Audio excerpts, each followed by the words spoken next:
उत्तर प्रदेश में शिक्षा मित्रों की जो समस्याएं हैं वो हल होने का नाम ही नहीं ले रही हैं। लगातार देखने को मिल रहा है कि संगठन के पदाधिकारी राजधानी लखनऊ में बने हुए हैं, बार बार शासन प्रशासन से मुलाकात करते हुए भी नजर आ रहे हैं, लेकिन आज तक उत्तर प्रदेश के शिक्षा मित्रों की समस्याओं का हल नहीं हो पाया है। और यही कारण है कि इस वक्त पर शिक्षा मित्रों के बीच में नाराजगी भी देखने को मिल रही है। लगातार शासन प्रशासन की तरफ से उत्तर प्रदेश के शिक्षा मित्रों को ये आश्वासन दिया जा रहा है कि आने वाले वक्त में उनकी समस्याओं का हल हो जाएगा, लेकिन वक्त बीतता गया और जो उत्तर प्रदेश के शिक्षा मित्रों की उम्मीदें थी वो भी टूटती हुई चली गई। आपको बता दें कि उत्तर प्रदेशीय प्राथमिक शिक्षा मित्र संगठन के पदाधिकारी लगातार राजधानी लखनऊ में और बार बार शासन प्रशासन के अधिकारियों से मुलाकात करते हुए नजर आ रहे हैं, लेकिन कुछ खास होता हुआ नजर नहीं आ रहा है। वही देखने को मिला कि कुछ अन्य शिक्षा मित्र ऐसे हैं जो प्रदर्शन की तैयारियां भी करते हुए नजर आ रहे हैं। उनका यही कहना है कि विधानसभा का घेराव भी किया जा सकता है या आगे चलकर कई बड़े कार्यक्रम भी किया जा सकते हैं। फिलहाल तो इस वक्त पर इंतजार और आशा निराशा के बीच में उत्तर प्रदेश के शिक्षा मित्रों का जीवन झूल रहा है। एक तरफ जहां उत्तर प्रदेश के शिक्षा मित्रों को ये लग रहा है कि मुख्यमंत्री योगी आदित्यनाथ ने उनके लिए सार्वजनिक रूप से घोषणा की है तो जरूर कुछ ना कुछ बेहतर होगा, कुछ ना कुछ खास होगा, तो वहीं पर दूसरी ओर ये देखने को मिल रहा है कि वक्त जिस तरह से बीतता हुआ चला जा रहा है उस हिसाब से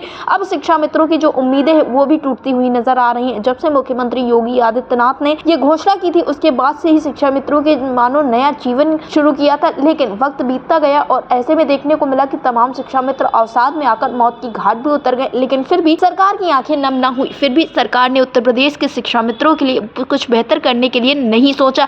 लगातार देखने को मिल रहा है कि विपक्ष के द्वारा भी उत्तर प्रदेश के शिक्षा मित्रों की आवाज को बुलंद किया जा रहा है, लेकिन इस वक्त पर जो कुछ भी होना है वो सत्ता पक्ष की तरफ से ही होना है। जो मुख्यमंत्री योगी आदित्यनाथ ने फैसले लिए थे, जो दावे किए थे, उनको पूरा करने का वक्त आ चुका है, क्योंकि 2027 का चुनाव भी करीब है और ऐसे में ये कयास लगाए जाने कि इस मुद्दे को 27 के चुनाव तक खींचने का प्रयास किया जा रहा है। लेकिन ऐसे में उत्तर प्रदेश के शिक्षा मित्रों का ये मानना है कि अगर सरकार इनकी समस्याओं का हल कर देती है, फिर भी 2027 के चुनाव में शिक्षा मित्र ऐसे ही सत्ता पक्ष के साथ खड़े रहेंगे जैसे अभी खड़े हुए हैं। लेकिन इन सारी चीजों के बीच में जो उत्तर प्रदेश के शिक्षा मित्र हैं उनकी स्थितियां बद से बदतर होती हुई चली जा रही है। चुनावी जुमले देखने को मिल रहे हैं, राजनीति भी इसमें देखने को मिल रही है, लेकिन इस वक्त पर कोई ये नहीं सोचता हुआ नजर आ रहा है कि आखिरकार उत्तर प्रदेश के शिक्षा मित्रों की समस्याओं का हल करना कितना ज्यादा जरूरी हो गया है। अब देखना ये होगा कि आखिरकार आगे चलकर सरकार क्या कुछ कदम उठाती है, लेकिन इस बीच में शिक्षा मित्र भी प्रदर्शन करने की तैयारियों में जुटे हुए हैं, आगे के कार्यक्रम की तैयारियों में जुटे हुए हैं। तो शिक्षा मित्रों की तरफ से क्या कुछ सोचा जा रहा है, एक बार आप भी सुनिए।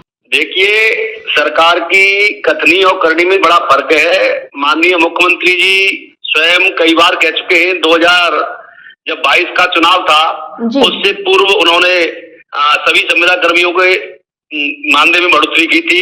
शिक्षा मित्रों के लिए 2000 रुपए की वृद्धि के लिए कहा था, उन्होंने उसको भी आज तक नहीं बढ़ाया, मुकर गए। अपने संकल्प पत्र में 2017 में उन्होंने शिक्षा मित्रों से वादा किया था कि हमारी सरकार बनने पर हम स्थायी समाधान करेंगे। वो कहते कुछ है करते कुछ है, इनकी कथनी करनी में अंतर है, कोई भरोसा इन पर नहीं है और पूरी भाजपा पार्टी झूठ बोलती है सुबह शाम तक। इनकी कोई बात सच्चाई धरातल पर नहीं उतरती है। तो इसलिए कोई हम ज्यादा देर इंतजार भी नहीं करेंगे, क्योंकि कोर्ट अभी आपने देखा कि हाईकोर्ट का अभी निर्देश हाईकोर्ट ने दिए हैं कि सरकार जो शिक्षा मित्रों को प्रथमा मानदेय देने का काम कर रही है, बहुत कम दे रही है महंगाई के अनुरूप, तो मानदेय वृद्धि करे। तो अब शिक्षा अब केंद्र सरकार के पाले में है, मुख्यमंत्री के पाले में। अब ये कोई बहाना नहीं बना सकते। जो आगामी विधानसभा का सत्र चलेगा उसमें हम लोग जो है विधानसभा घेराव करेंगे और अपनी पूरी आवाज उठाएंगे, बुलंद करने काम करेंगे और हम ज्यादा इंतजार नहीं करेंगे, क्योंकि अक्टूबर के महीने में हमारे 18 साथियों ने प्राण त्यागे हैं। कोई असाध्य बीमारी से ग्रस्त होकर के इलाज नहीं करा पा रहा है, कोई हृदय से, कोई आत्महत्या कर रहा है और सरकार को कोई फर्क नहीं पड़ रहा है, क्योंकि अब तक देश में 10,000 से ज्यादा शिक्षा मित्र हमारे असमाय के ही दम तोड़ चुके हैं और ये सिलसिला निरंतर जारी है। तो सरकार की कथनी करनी में बहुत बड़ा अंतर है। ये कहते कुछ है करते कुछ है, झूठ बोलते सुबह शाम तक।